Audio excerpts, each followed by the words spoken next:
Okay, bienvenue à cette conférence de presse d'Aladdin. Hello everyone, welcome to this press conference here in Paris for Aladdin. Would you please welcome with me now composer Alan Menken.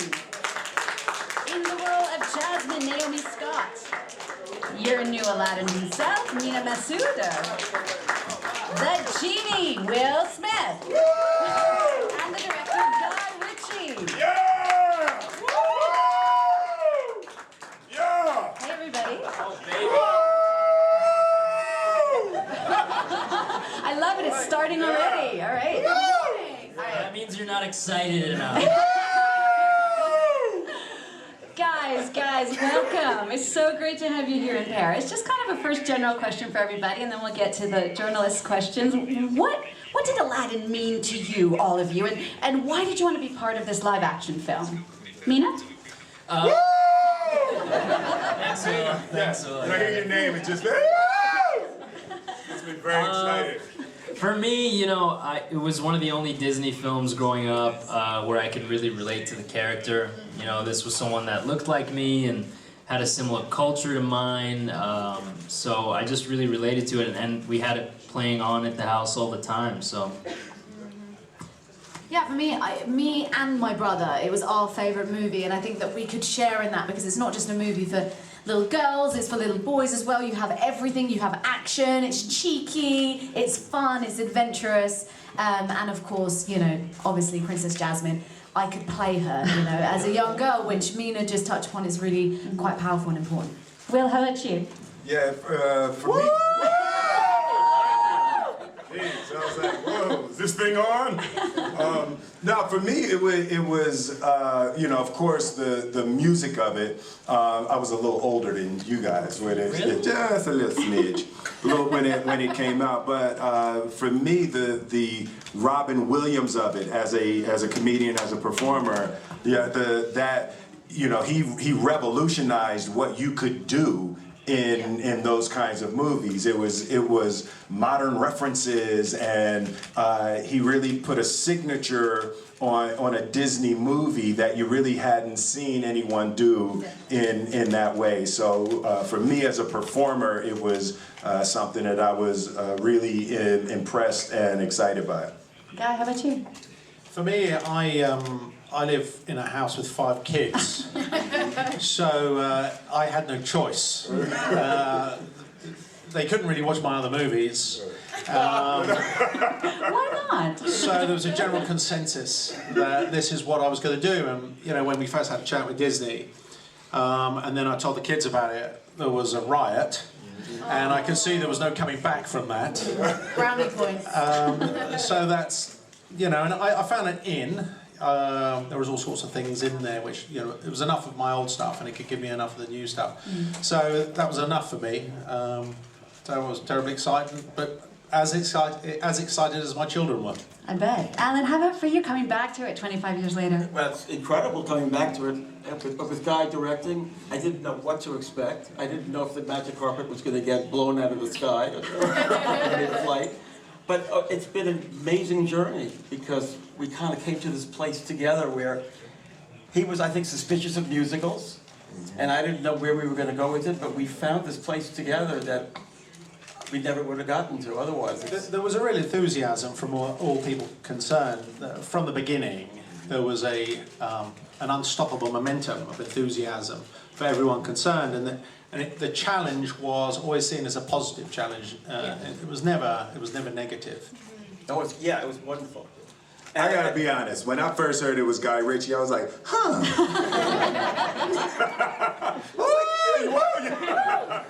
But no, I that's was what like, made it that's the special. reason I'm doing it. Yeah, exactly, no, that's what it turned into, for sure, after that first time we talked. Yeah. All right, let's turn to some of your questions. I think we have a first one here. Hi, thanks for being here. The movie was great, fantastic. Keep going, keep going. Well, that's all we have time for. No, Will, love you. Naomi, love you. And then Mena, mashallah. That's all I can say. Big question. What about me? Am I chopped liver? Love you all. So the question is in 2 parts. So first part is, what was the biggest challenge for all of you during the set and preparation and all that stuff? And what was your favorite moment during all this production? Thank you. All right, let's start with the challenge. Guy? Thank you. I think really it's a repetition of my previous answer. It was the enthusiasm of the group. The group was so excited and so enthusiastic, and I share Will's sentiment when this was my favourite and most enjoyable creative challenge. I loved it from the beginning to the end, and I'm still loving the process now. But it was all of those little challenges that we came across. It was a group effort to transcend them, and it always felt like when we found the answer that we all agreed on that. It didn't feel like we needed to force an agenda or force a particular point of view. It very much felt like the film was being made by the cast and the filmmaker. How about a favourite moment from all of you? What one sticks out in your mind? Naomi, Will. What you got? You have one? You have one? Mine was speechless, but I feel like that's kind of you go. No, that was one. Okay, all right. Well, I'll go then, guys. I think for me there was a lot of favourite moments. I mean, being on set with Will Smith every day, that was always a favourite moment. Yeah, that's a good answer. That's a good answer. I'll pay you later. But yeah, no, I think for me, Speechless was just such a powerful moment. You know, for me, that song has so much in it, so much messaging in it, and I think I took kind of the weight of what that song means to, you know, and how it's so relatable to so many people, how it's so timely, and I think that's what I took on that day, and it was a really emotional day, wasn't it, guys? Like, and it was lovely because you guys were there as well, so I was sharing it with you.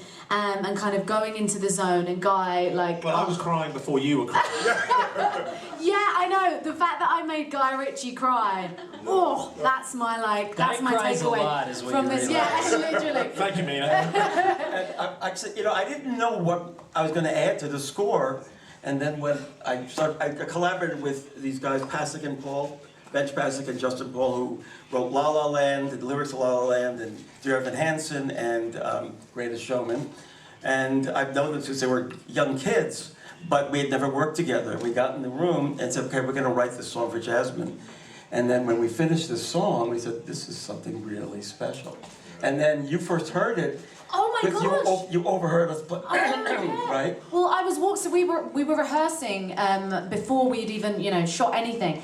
And I was walking past a room, and I promise you, I had no idea about this new song, and I just heard you going, da da da da da da da, and I went, that's the new song. I just knew it, and I like knocked on the door, and I was like, that's the new song, isn't it? And then just like walked out. It was amazing. You just know when something's like, yeah, that's it. Yeah, it definitely raised the bar for us, and also it gave us a challenge too, because this is a big new element in the story, and we really have, for instance, Jasmine not feeling that she has a voice and not feeling that she's heard, and then having this song really pushed us to new places. Will, you were going to weigh in on either your challenge or your favorite moment. Which one? Oh, the challenge for me, of course, was the level of the performance that Robin Williams gave in the first film. It's like, when you look at something like that, it's really daunting. I was terrified with the idea. I was honored by the request, but I was just listening. I just couldn't find what do you add to that. And then the first thing is that it was going to be live action. So I was like, okay, the fact that it's live action, that there's acting, and there's comedy and drama that you'll be able to do that will add a different flavor. And then the first day I got in and started messing with Friend Like Me. That was the first song that I played around with, and then in that moment I found the genie, the idea, adding the hip-hop flavor to the genie, and then it exploded for me. It was like, oh, what Robin did is he used his personality, he used himself as the genie, and then in that moment it was like, oh, I'll use my, Well, can I tell you history, something? yes. Because I haven't told you this before. Your performance is so amazing. It's amazing. Yeah. It's so in every moment. I will. Killed it. From now on, you are the genie. I promise you. Yeah! And there's no one else there is no one else that could have done it. Thank you, thank you, And thank you. it's beautiful what you're saying, because that's sort of the theme of the whole movie, isn't it? Is you have to kind of touch back into yourself, and that's what Aladdin finds, and that's what you found. Yes, So, absolutely. Well done. Another question here. Who's got one? Bonjour, une question pour Guy Ritchie. Votre Yasmine a trouvé sa place et sa puissance dans son royaume, mais c'est un film extrêmement féministe. Et j'ai même cru remarquer, alors peut-être que je me trompe, que vous avez poussé la parité jusqu'à, pour l'entrée du prince Ali dans son royaume, à faire une évocation de l'entrée de Liz Taylor dans le Cléopâtre de Mankiewicz. Attends un peu. First of all, Wait, let me just translate the question. no. He got it. I think he got it. This lot think I speak French now. So we're going to hang that out for another 10 seconds. And now you can translate. So the question for you guys, that's a good joke. The question for you guys, he's saying, you know, loving the way Jasmine is so much stronger in this film, the feminist bent to it, but he's wondering if in the entrance in Prince Ali, it's sort of an homage to Cleopatra and Liz Taylor coming in. Were you thinking of that as you were doing that scene? I recognise the similarity there. Is there two questions going on here? There's one's Cleopatra. Yeah? Yeah, it's just one. Just one. Yes, I recognise the similarity. No, but was that going through your mind at all? Or talk to us about making the film more feminist, if you like. Well, what happened is that in an animated film, and particularly of that period, you could polarise and make your characters. You could polarise them in a sense that was more consistent with the of the time, and since then, live action you need to become more nuanced. So the characters need depth in a way that you really didn't have time for in the original. So it seemed like there was a natural evolution that Jasmine would become a more evolved character. And that happens to be in keeping with the times, but not one led the other. You know, we weren't subservient to that. It just felt like a natural evolution to get us there. And in terms of Cleopatra, it was only halfway through that dance sequence that we had this conversation. Does anyone make dance sequences that big anymore? There were 1,000 dancers there on the day, and they'd been rehearsing for 6 weeks. I'm not sure if they do that in any film. Anymore. So the Cleopatra... Not outside India. Alan, were you going to add something? Yeah, I was just going to say that actually built into Howard Ashman's and my original concept for Aladdin going way back was an homage to the golden age of Hollywood and their take on the mysterious East, and it was also very much an homage to the Hope and Crosby Road pictures. So it's really fitting that you had that kind of grandeur to those moments. Une autre question? Who else? Yeah, right here. Who's got the mic? Oui, une question pour Guy Ritchie. Est-ce que vous pourriez nous parler de l'apport de l'influence bollywoodienne, indienne, etc. Tout ce qui concerne un petit peu les costumes, la musique, l'esthétique du film, dans quelle mesure cet apport-là, comment ça s'est fait? Okay. Another question. That's something about Bollywood, isn't Yes. it? So there's a question for you guys, just about the influence of Bollywood in the film, via the costumes, the big spectacle, the big numbers.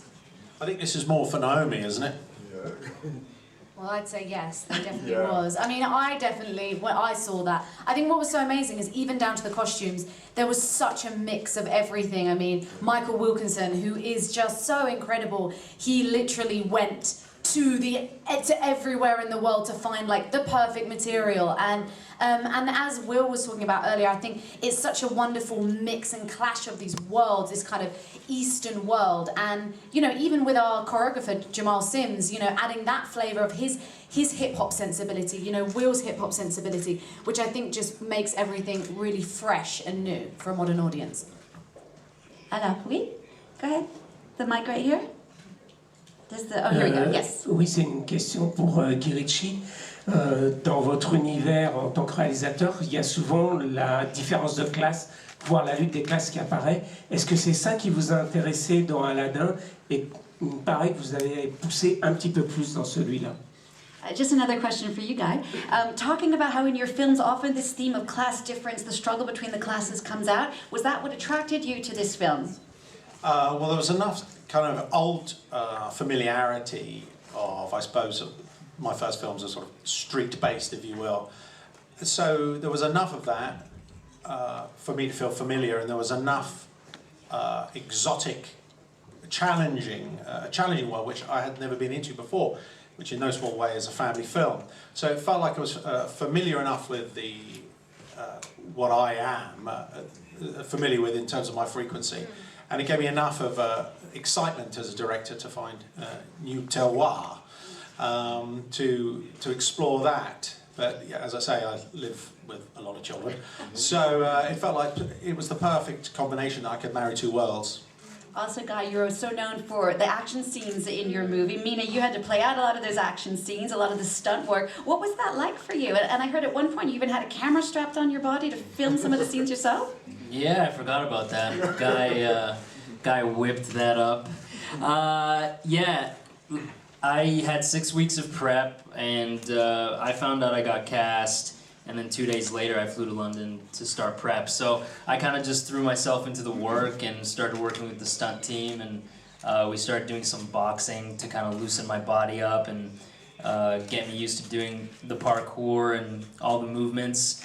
And that was something that I was excited about when I heard Guy was directing, is all the action that he does. So I knew he'd make Aladdin and the sequences really cool, and that's something we often talked about, actually, is how do we make him sentimental enough that he's there to support the female lead in Jasmine, but also how do we make little boys look up to him and like want to be him, you know? He's got to kind of do it all in that way. Alors, une autre question. Qui a le microphone? Mais voilà. Hi. I have a question for Mr. Ritchie, but other people can answer. What is your favorite shot of the movie and the hardest one to shoot? Quelle scène préférée, en fait? Quelle image? Voilà. Un shot, voilà. Quel plan? I'm going to turn to the team on this, actually. I have the brain of goldfish. So sadly, I'm sitting here forgetting which film I'm sitting here for. Yeah, what was your It's okay, favorite Grandpa. We'll take care of Grandpa.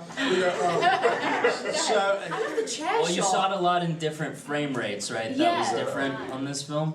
The day that I was like, oh my goodness, this movie's never going to be finished, is the Prince Ali, when you wanted to do the single shot down the street with the parade. So in the parade scene, you know, so we're out there, there's elephants and horses and monkeys and birds and 1,000 dancers, and so we do a shot, and I have the big headpiece on, and we come down the middle of the road. So we come down, and there's a single shot that probably gets half or 3/4 of the song done as we go down the road, and then cut.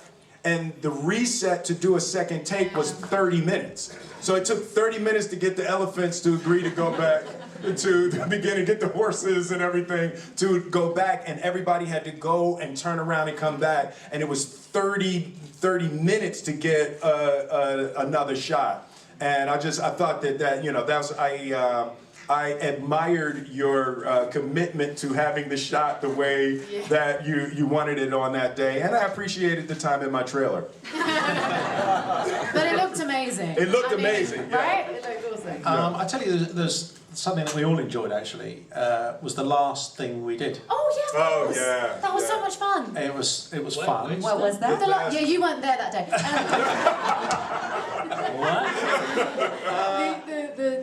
It's the wedding. Like the wedding. The wedding, yeah. The wedding Oh, the dance. wedding, yeah. That was so much fun, wasn't it? Which I think is probably the longest single shot in Yeah, the film. yeah. And we weren't sure, and again, this is something that we made up on the day, more or less. We weren't sure if we could do it as one shot, but it's the final shot of the film. Yeah. It is the final shot it of is, the yeah. film. Absolutely. So I think that is the longest shot, and Mr. Sims, who was the choreographer, who we all sort of fell in love with during the process. I mean, talk about positive attitude from everyone that was involved. The choreographer was particularly enthusiastic, and that, you know, as everyone knows in this room, enthusiasm is contagious.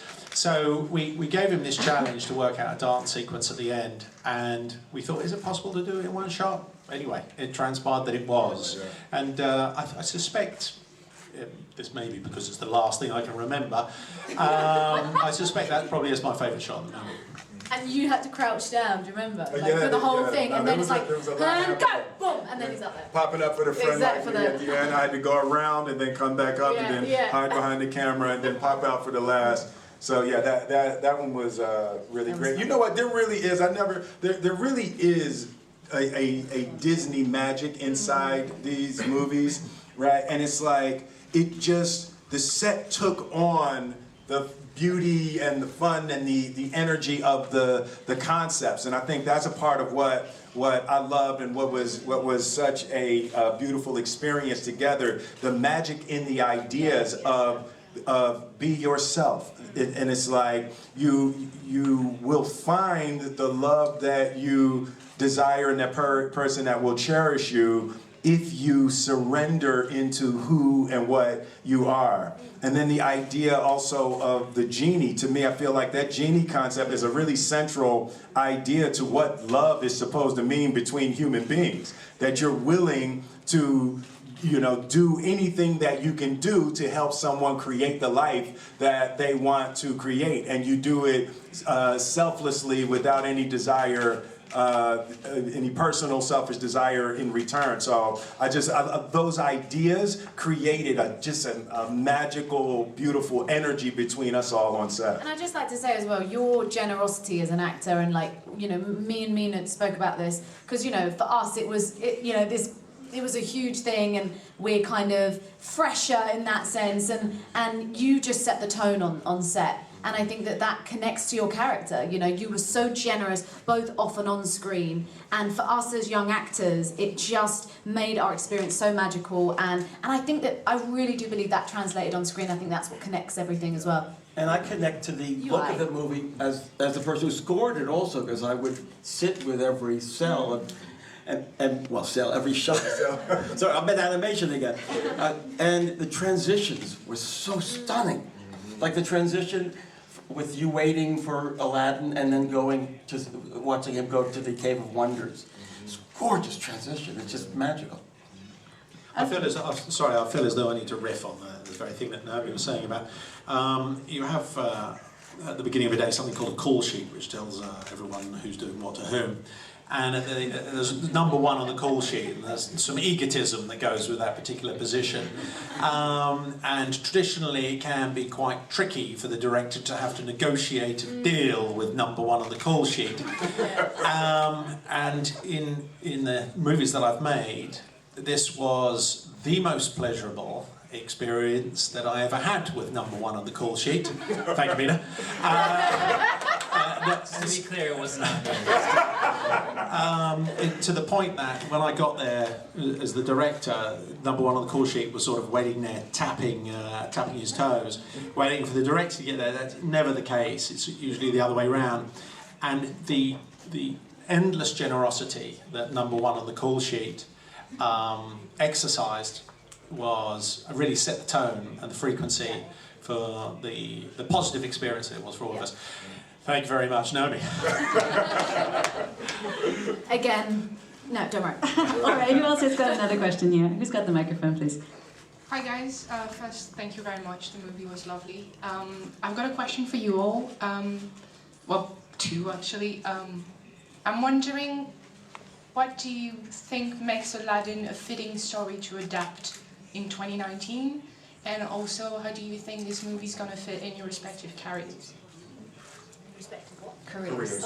Well, I think what's interesting about the way that they fall in love and the experiences that they have, and I have a 25-year-old, a 20-year-old, and an 18-year-old daughter at home right now. So how children are relating in this digital era in terms of finding love and finding partners and creating relationships. I think that how this film will fit is it's that really old-fashioned way that people would meet and actually talk you know, and you overcome the challenges and obstacles to the relationship and not taking it down to a swipe, you know, one direction or the other. So I think that there will be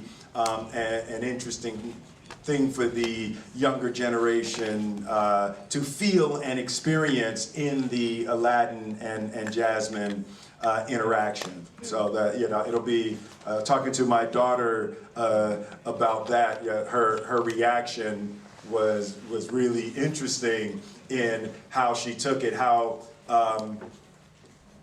she yearned for it a little bit, but there was some part of it that felt farther out of reach than I think it did for our generations. Yeah, and to build on that, I think now more than ever, young people, including myself, struggle with figuring out who they are as people, because social media certainly does not help your search on personal identity.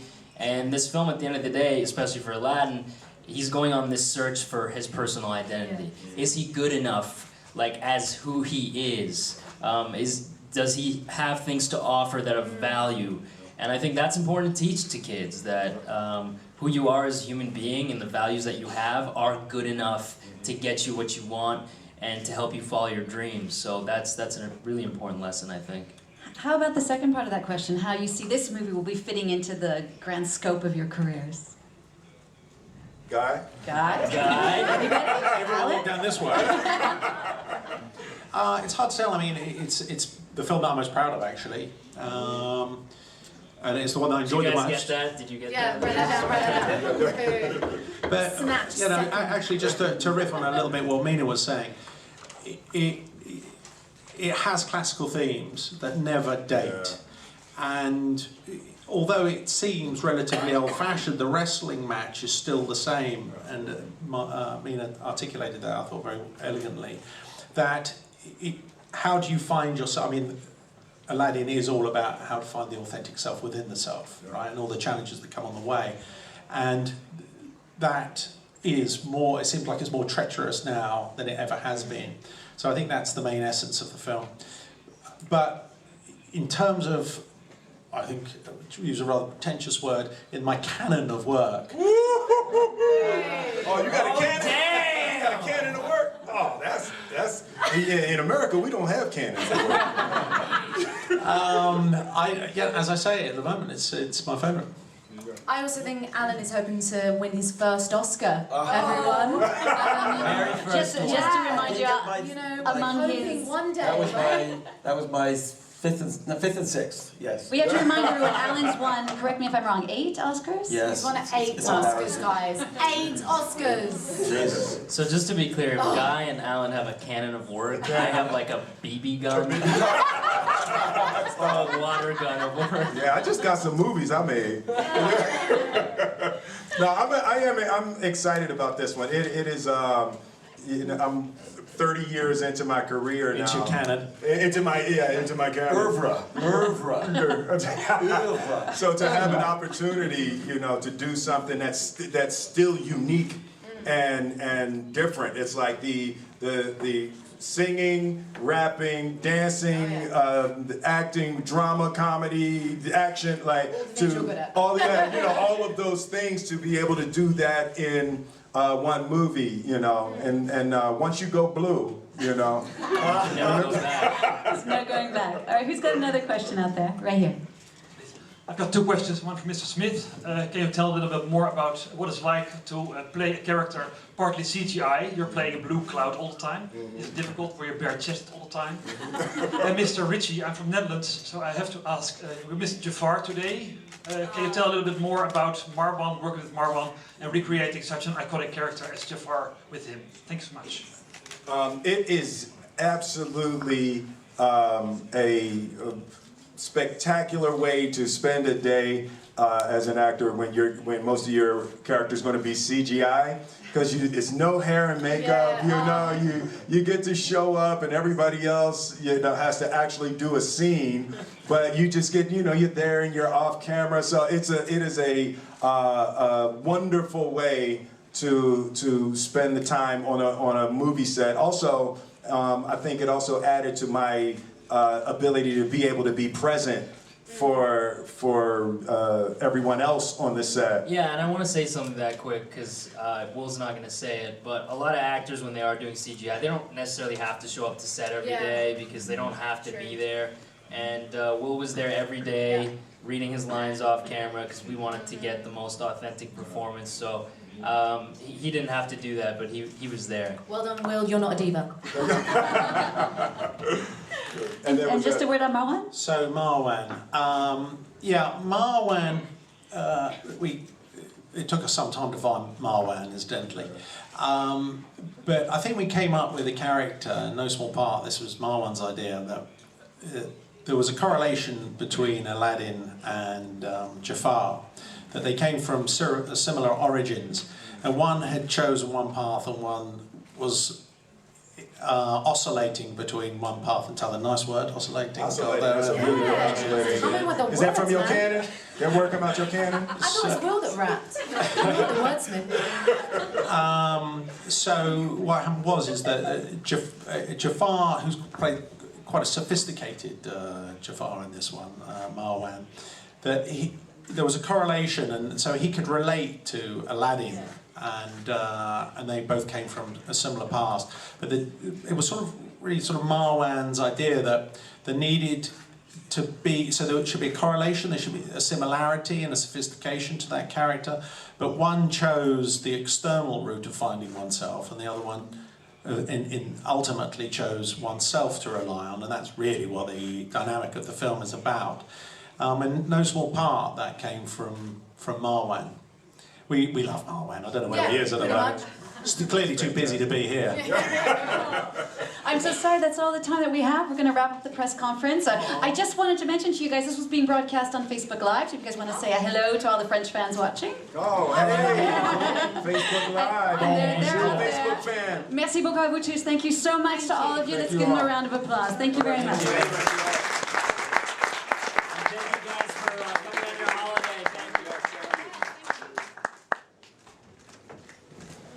Hello.